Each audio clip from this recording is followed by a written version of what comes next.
Um, fall stuff. Let's tap into the trees. What the trees feel and think about the fall.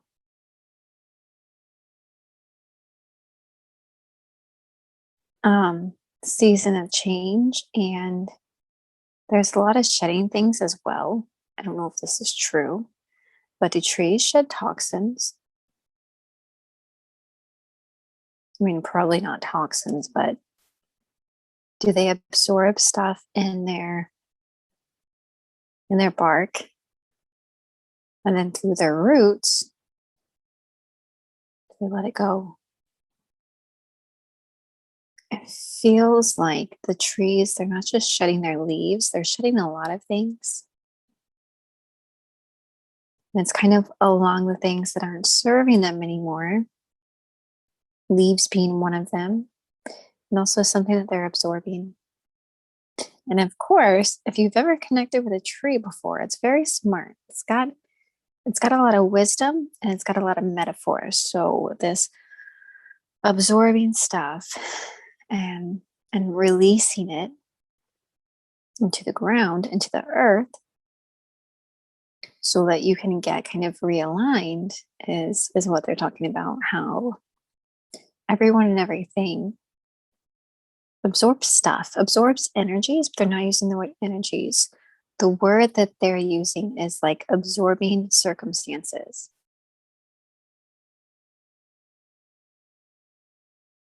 Good and bad. Also, like polluting and beneficial. The trees are releasing all of this so that they can come back to being more pure, being more simple, being more one. And a lot of kind of self-reflecting. And this self-reflecting, for us, it's self-reflecting, but for the trees, they're kind of taking that, all right, what's my level of health? What do I need to focus on? What branches do I need to lose? Where do I need to grow new bark? Oh, and I don't know if this is true, but the leaves, do they change color because the trees are producing something as well? I thought the leaves change color because it gets cold outside, but it feels like when the trees are releasing these pollutants and these things that it doesn't need anymore, and the things that it's picked up from summer and the cold and the warm weather. I don't know how like summery or warm it is. The reason that the leaves are changing color is because there's like chemicals going on. There's like a chemical kind of reaction. And so the trees are releasing these things. And then the tree needs to get rid of these things so the leaves fall off. And they want us to use this kind of scientific explanation and make it spiritual, make it relevant to our lives, because nothing in nature or everything in nature that happens can benefit us in thinking about in some way. For example, the trees losing their leaves. How do the trees feel about losing their leaves? They love it. They need it. They look forward to it. They're very, very grateful for that chemical reaction. How does a pumpkin feel about being carved? I'm sure we all have our theories and maybe some obvious answers, but let's see maybe from a pumpkin's perspective. Okay. So a pumpkin is okay with this because it's living and experiencing its life. If a pumpkin, I don't know if this is true, I don't know how gardening works. So a pumpkin seed is spread, planted, it sprouts, and it grows. When this pumpkin starts to rot and die, the seeds are kind of back in the soil and growing again. I don't think that's true, but that's what the pumpkin's showing me. There's benefits to every cycle, and there's no kind of anger or resentment or all man. And it's very, very happy experiencing a lot of stuff while it's growing. And then when it's picked, when it's carved, when it's whatever, there's no um, ill wishing. I don't know if this is true, but it's kind of when I tap into how does the pumpkin feel about being pumpkin pie, it's not really a consciousness anymore. It's no longer living, it's no longer alive. I feel like it's still a thing, but it's not. It, it doesn't have a feeling of what it's like to be pumpkin pie or pumpkin kind of sitting or rotting on the ground. It's not there anymore. Similar to what does someone think about being in the graveyard? That's not them anymore. They don't really think about it. I guess that's not true though. Is that true? Honestly, the reference that the pumpkin made was more about pigs and bacon. So I tried to switch that up and then I got caught in a lie. I don't know if that's true. I think people do care about where they are. Actually, I've asked aliens about that. I've asked aliens about being very buried versus cremated, but everyone can have their own kind of consciousness opinion on this, like in the spirit world. So just to double check, I want to tap into like pumpkin pie to see if there's anything going on there, anything relevant, because I think that all things kind of have a consciousness, and I believe that like rocks and stuff that aren't living, there's something going on there. So let's tap into, maybe for the first time in history, the consciousness of pumpkin pie. It does have a purpose. It's just to create happiness. And that is all. Everything has a purpose to be of function and of use. I'm smiling because the pumpkin pie is like, my purpose is not to add nutrition, save lives. I'm sure someone's living off of pumpkin pie somewhere. It's just to add happiness. All right. I've tapped into this before Halloween. Tap into it again. So I feel like I knew this and then I forgot it, and then church stuff and then whatever. It does feel like it's a satanic kind of holiday, which is fine. It was kind of a tradition practiced by those where they would dress up as things and have the intention to raise some of the dead. Very ritualistic, because some kind of veil with the afterlife. It's not the word they use though. The other side. It's like it's thin, it's more transparent. So I was kind of asking, that's, dark and scary, a little bit worrying, but like only those who are having these dark intentions, can something dark happen to them? And oh, I didn't know this. Okay, if you've ever seen Ghost, how a lot of the scary little shadows, they couldn't do anything in like this reality and on Earth. Feels like a lot of these darkness, Halloween kind of stuff, things that are kind of everywhere, can't do anything. They can't reach, they can't touch, they can't affect majority of people and things. And it does feel that they're able to kind of attach or latch on to people who are lower vibrations, kind of obviously, but the way that they're explaining this is smart. It's I almost want to say factual. It's like a lot of people who are allowing themselves to feel such low vibrations can get lower and lower and lower. And then these entities, these things from the other side, it's not like they are, oh, they're not. I mean, this is getting darker, but I'm okay with it. It's not scary. It's more interesting to me. It is spooky season. So these things, these entities, these things, they don't want to like hurt and kill. They just want like life force and energy to keep on going, like the survival kind of instinct.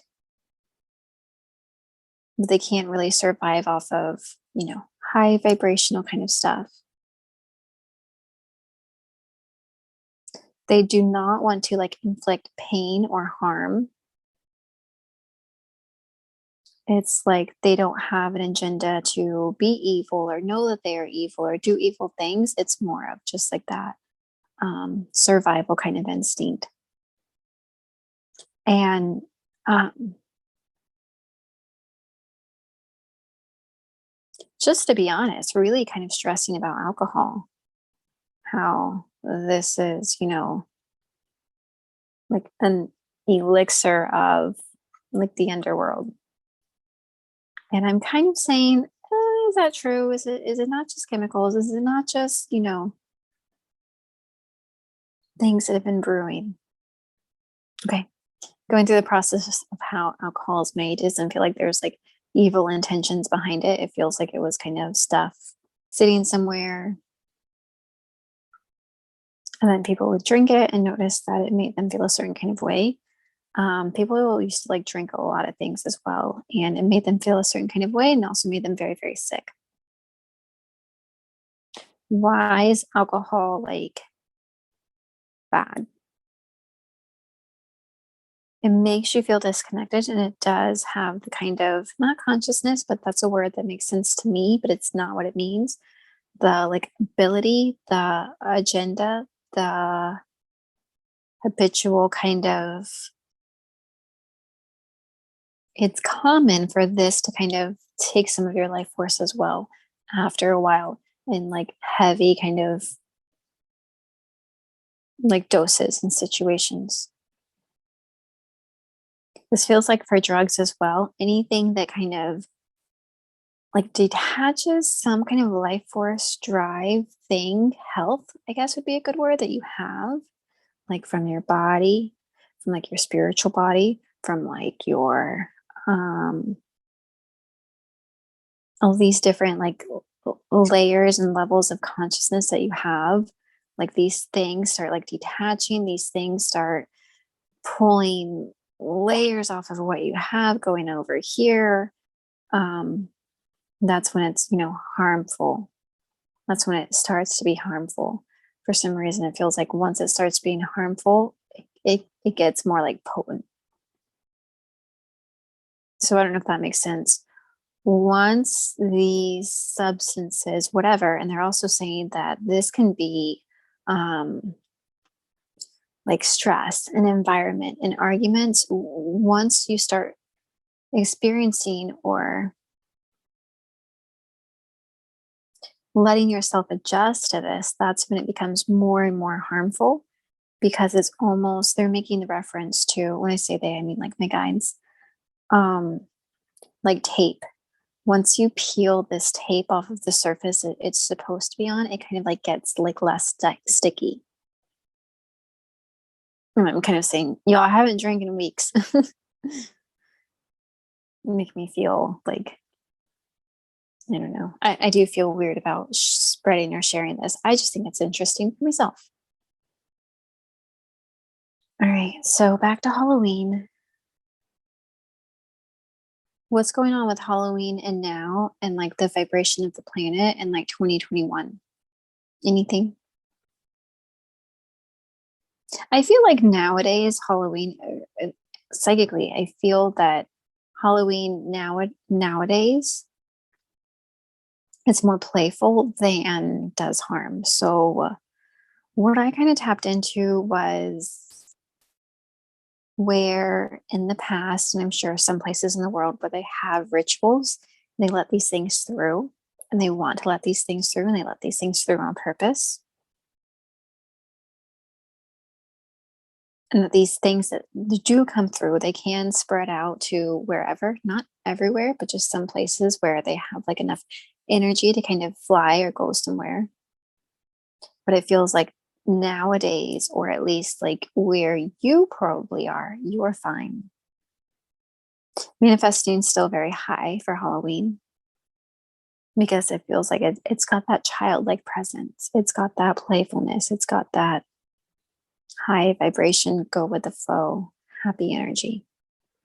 So I said this last year and say it again. Be who you want to be for Halloween. I think that a great thing to be for Halloween would be your best self, your higher self, somebody that you want to embody, somebody that you want to show up as more. Don't kind of waste it and be a dinosaur like me, but being a dinosaur is very, very playful. So I'm going to probably be it anyways. Um, Playful, fun stuff. It's a full moon tonight, guys.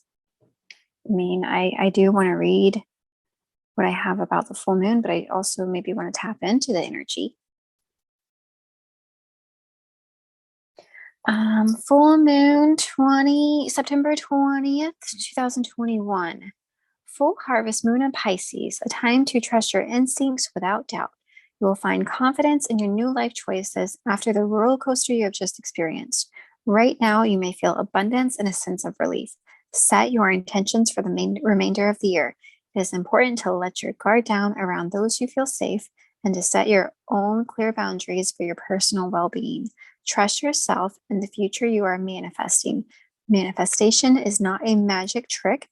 It's the belief and paths you choose. This is your time of transformation, healing, and love. That's nice. Let's tap into the harvest. Okay. Kind of with the leaves and the trees, shedding of layers, really, really like letting go, like the final, like the skin is what I'm seeing. Really, really stepping into the self, yourself, with new kind of like vision, new perspective, new energy, new motivation that you're going to bring like for the rest of the year. Feels like it'd be a really, really good time to not like have vision boards, although that's always a good time, but like set your vision of what you want, your goal, your path. And maybe not so much like how you're going to get there, but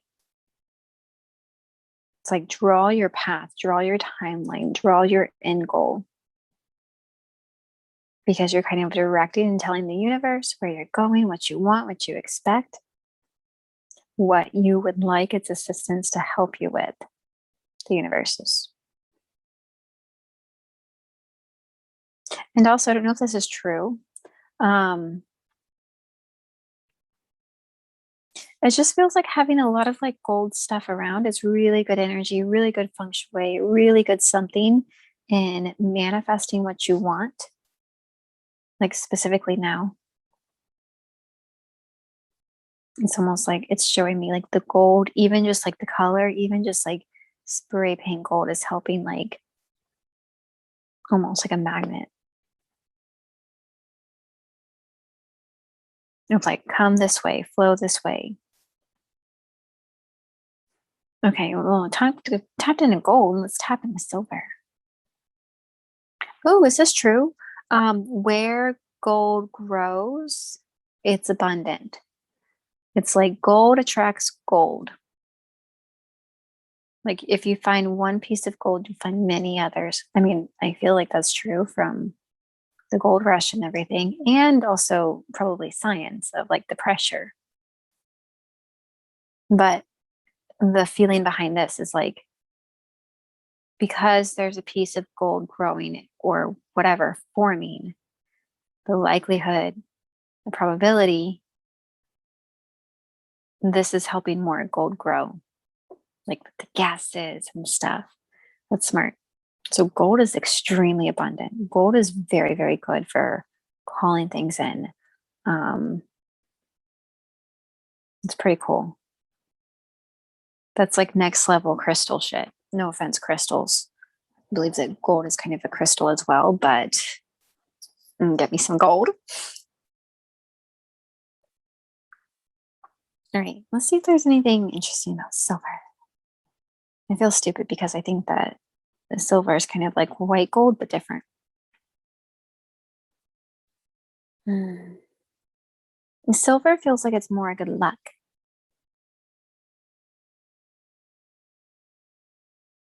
Is silver gold heated up? Because I'm feeling like the particles, the density is different. And so it's got like a different kind of thing where things are faster. Um, it feels like you would use or want to use silver for like having things work out in your favor. And that's like the story behind that.